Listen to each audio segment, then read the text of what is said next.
पहली बार अमेरिकी अंतरिक्ष एजेंसी नासा की हबल टेलीस्कोप ने अपने सौर मंडल से दूर एक ऐसा ग्रह खोजा है जहां पानी भाप के रूप में मौजूद है।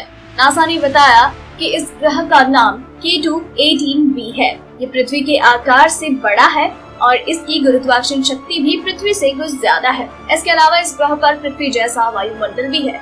ये उम्मीद है कि इस पथरीले ग्रह पर पानी के बड़े और गहरे स्रोत हो, इसलिए वैज्ञानिक इसे रहने योग्य ग्रह मान रहे हैं।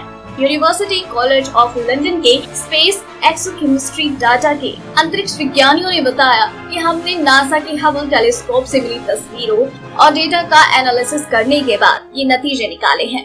K2-18b ग्रह पृथ्वी से 110 प्रकाश वर्ष दूर लियो नक्षत्र में है। ये पहला ऐसा ग्रह है जिस पर पानी और वायुमंडल दोनों है। इस अध्ययन में ये भी पता चला है कि वहाँ की पथरीली जमीन पर पानी के बड़े और गहरे स्रोत भी हैं।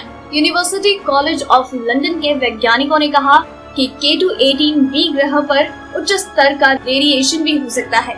K2-18b का वजन पृथ्वी से 8 गुना ज्यादा है, इसलिए ये उम्मीद है कि इस ग्रह की गुरुत्वाकर्षण शक्ति भी पृथ्वी की तुलना में ज्यादा है। इस ग्रह के वायुमंडल में हाइड्रोजन और हीलियम भी मिले हैं।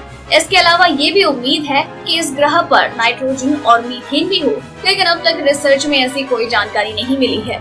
इसके साथ ही ये भी कहा कि आगे की स्टडी में ये पता किया जाएगा कि वहाँ पर बादल कितने हैं, साथ ही वायुमंडल में पानी की कितनी मात्रा है। इस ग्रह के बारे में सबसे पहले नासा के केपलर स्पेस टेलीस्कोप ने 2015 में जानकारी दी थी, लेकिन ज्यादा जानकारी के लिए हबल टेलीस्कोप को तैनात किया गया। अगर आपको ये रिपोर्ट पसंद आई तो इसे लाइक और शेयर करें। साथ ही हमें ये भी बताएं कि आप K2-18b ग्रह के बारे में और भी जानकारियाँ पाने के लिए कितने एक्साइटेड हैं। डेली ट्रेंडिंग न्यूज की रिपोर्ट सब्सक्राइब करें हमारा चैनल ऐसे ही लेटेस्ट और इंटरेस्टिंग न्यूज के लिए।